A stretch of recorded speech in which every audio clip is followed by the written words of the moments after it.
Hey guys, Joe here, and here I am to tell you about the top 5 delayed or longest development time games in history. These have all been pretty highly anticipated games and then been delayed or just been taken back for a longer development time.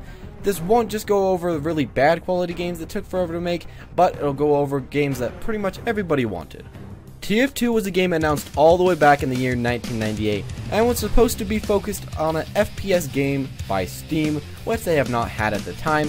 After years of development, they decided to change their game and change their formula completely into a more cartoon looking game instead of a realistic one. This allowed the game to be a lot different and allowed it to be fun, but also added more years into the development time.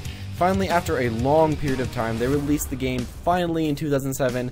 After the many years, they published the game as a pay-to-join option, but eventually it did become free to play, and that is when the game spiked in popularity. It's one of Valve's best releases, but took a lot of time to finally come out.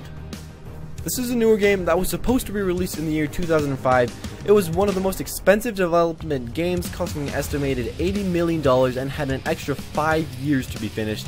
The problem about this game is that even though it did get all the extra time and all the extra money, all the extra work, it turned out to be a flop. Many people found the graphics not to be that great and felt that it wasn't very polished and just wasn't very good all over.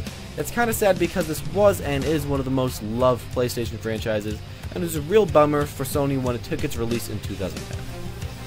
Spore originally stated to develop way back in 2000, but wasn't really a big project and wasn't very official until the year 2004.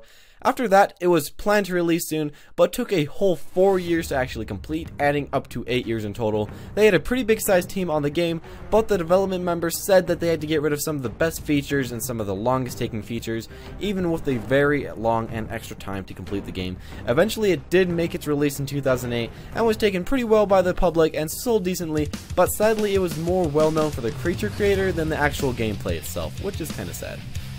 Valve has been a very notorious company for delivering late games or delayed games or increasing the wait for them, and this is a classic culprit.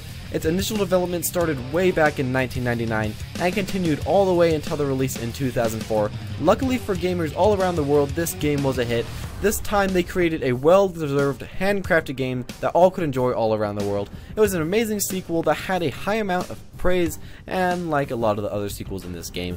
At the time the graphics were decent, but the modding and the single player really allowed this game to grow, and the game probably would not have been even close to as good as it did turn out without the extra years of development.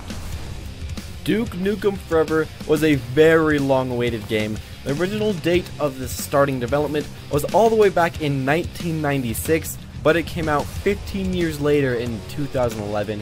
It was a sequel for the highly praised Duke Nukem 3D, but sadly for Duke, releasing a very old-style game with no new functions 15 years late was not the best idea. Almost all the reviewers and players thought that the game was pretty terrible, and even some said to be incomplete after all those years of creation, which is really funny. This is the ultimate delayed game and just didn't stand up to all the hype that was generated by the very old titles.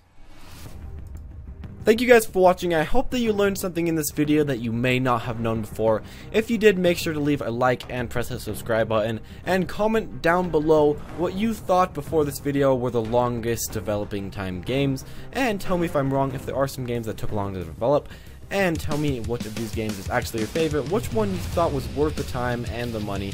I'll be seeing you guys next week, so thank you guys for watching and see you next time.